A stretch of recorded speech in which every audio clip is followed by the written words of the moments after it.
Hey, what's up, guys? This is your financial coach, Shannon Dada here. Listen, man, I hope you're excited. I hope you're having a great day. What I wanted to talk to you all today is about a video that I posted on Instagram 2 days ago, a day or 2 days ago, recently. And in this video, the gentleman who was explaining pretty much made this chart right here and talked about how, as you can see, the time frame, right? You're born at birth, 10 years all the way down to death, and how life typically works. And in this video, he discusses, how at the so-called age of, you're born, you're a kid, you're enjoying life, and then you get to about this point right here, where it's kind of 18, 20, you start working, going to college, right? You start doing your thing, living, quote unquote, working and living life, right? And so he says that you go down through here and you're working, and you get to 65 and that's retirement, right? So pretty much the idea here is that most people spend a lot of our time in this phase right here, right? Working, spending a lot of our time working, again, working.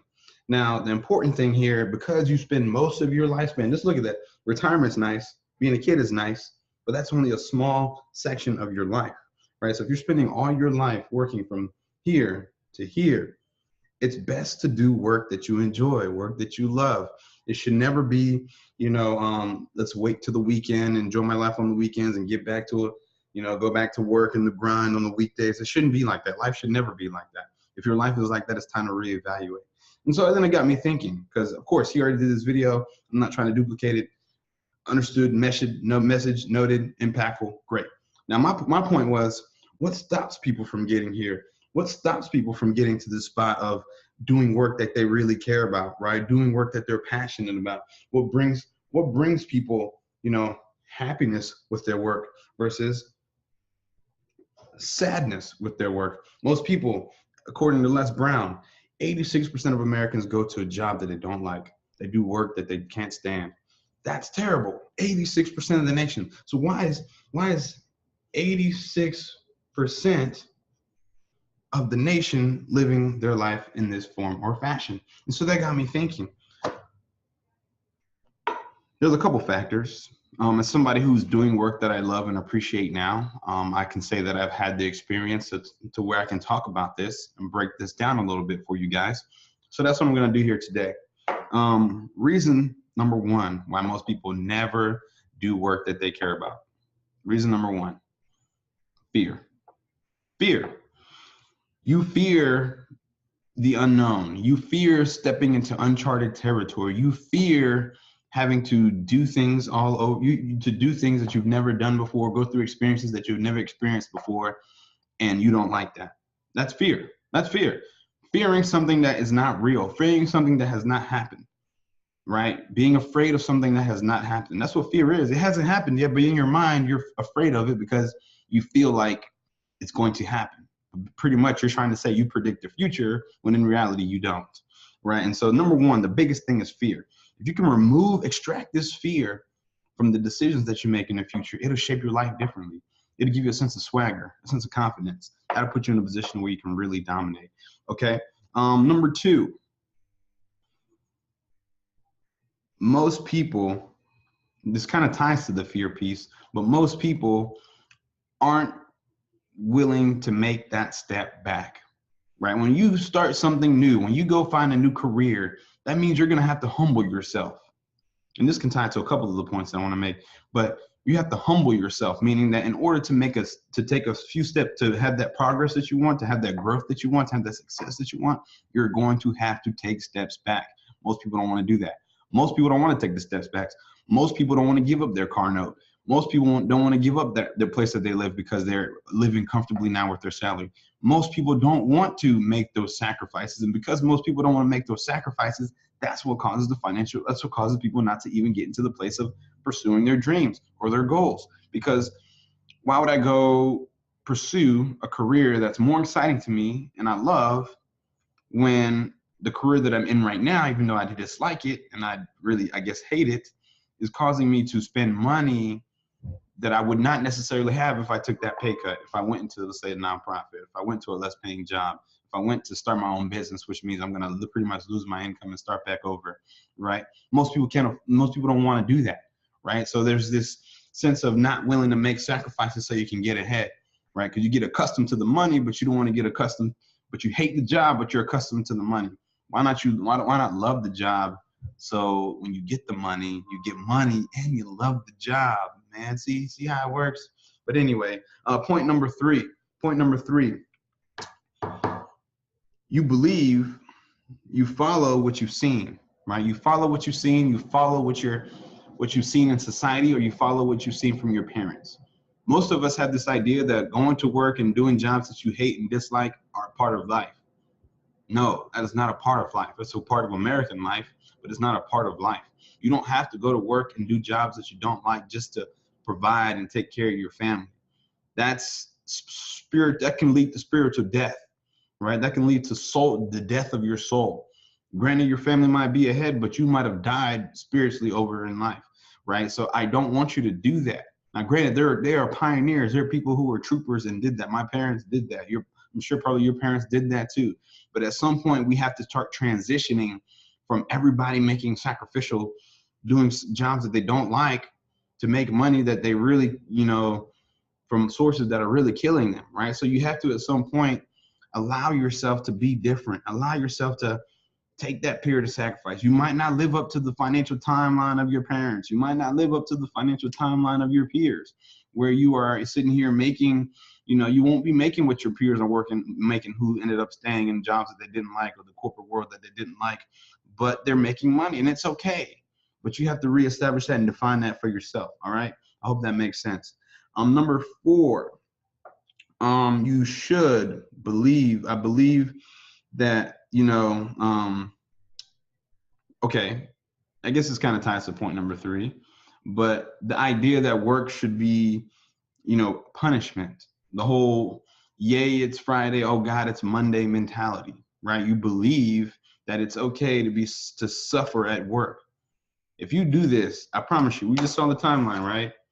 Out of your 80 years of life, you've got 80 years of life, let's say 18 to 60, that's what, 52 years? No, that's, 52 years, we'll say 65. So you're looking at a huge chunk of your life, right? That is literally 47 years, that's literally going to rot away if you're doing work that you don't like. And I promise you that all the vacations in the world that you could take are not going to make up for it. Living in the fancy homes that you make are not going to make up for it. Driving the fancy cars are not going to make up for it. You're still going to get to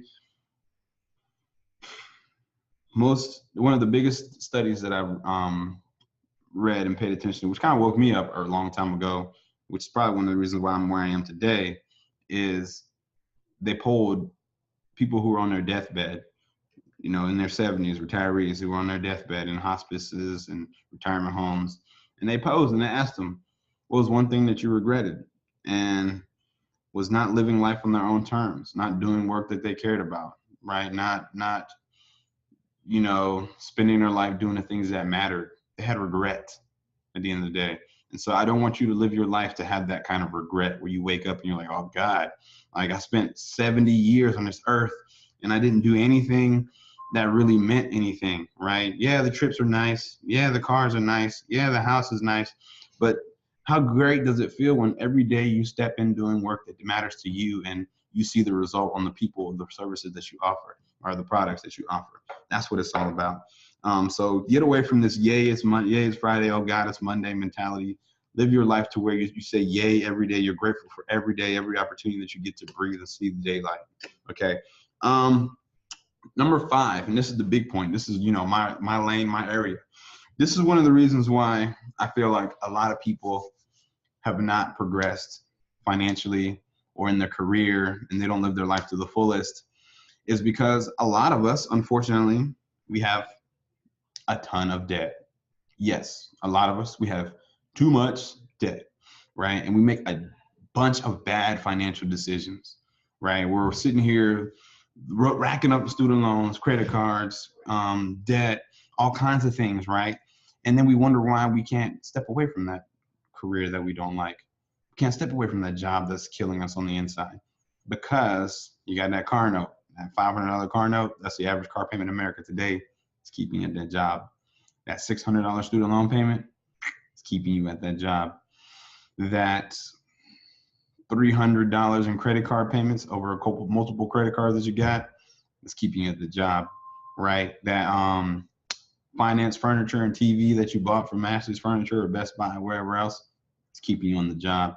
That personal loan you took out from mom and dad that you got to pay them back, it's keeping you at that job. So you have to, at some point, stop making bad financial decisions, stop racking up debt, and free yourself, ladies and gentlemen. Free yourself. There's no way you can become your best self if you owe somebody money. There's no way you can become your best self career-wise and make powerful decisions for you if you owe somebody money, because it always impacts every decision. I'm talking to you and looking at you from somebody who did this, somebody who became debt-free, somebody who empowered himself. And I would have never in a million years thought I would have left the CPA world as a firm and a CPA firm. I have my own CPA practice. I do taxes, things of that nature.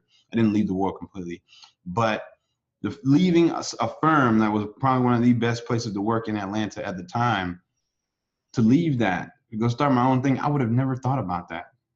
But it was because I had my finances in order. I was debt free. I had money in the bank. And at that point, it was like, why not, bro? Give it a shot, bro. Go do your thing, right? And so that for me was major. That was a pivotal point in my life, because at that moment, I realized and learned valuable skills as an entrepreneur and businessman that I could earn my own money, right? I didn't have to go get a check. I had the ability within me to produce money that was enough to pay my bills, save, invest, to launch an app, write a book, whatever else. I would have never known that was in me had I never even took the chance to step out. And I would have never taken the chance to step out if I didn't get my finances in order so I could allow myself to grow. So again, ladies and gentlemen, I want you to put yourself in position to grow. I want you to put yourself in the position to be successful. I want you to put yourself in position to dominate when it comes to your money in your life. There's no reason why 86% of America should be going to jobs that they hate. But again, this all ties to people living check to check. And making decisions in spite of fear, what they know, societal standards, or whatever else. So I encourage you all to make sure to try to do something different. Get your finances in order, please, so you can go out here and be great, because God has bigger things for you, and working to pay bills is not one of them. You need to allow yourself to prosper and go build wealth. And this is your financial coach, Shannon Dowda, author of the critically acclaimed book, From Paychecks to Power. And I'll catch you guys on the flip side. And I'm out. Peace.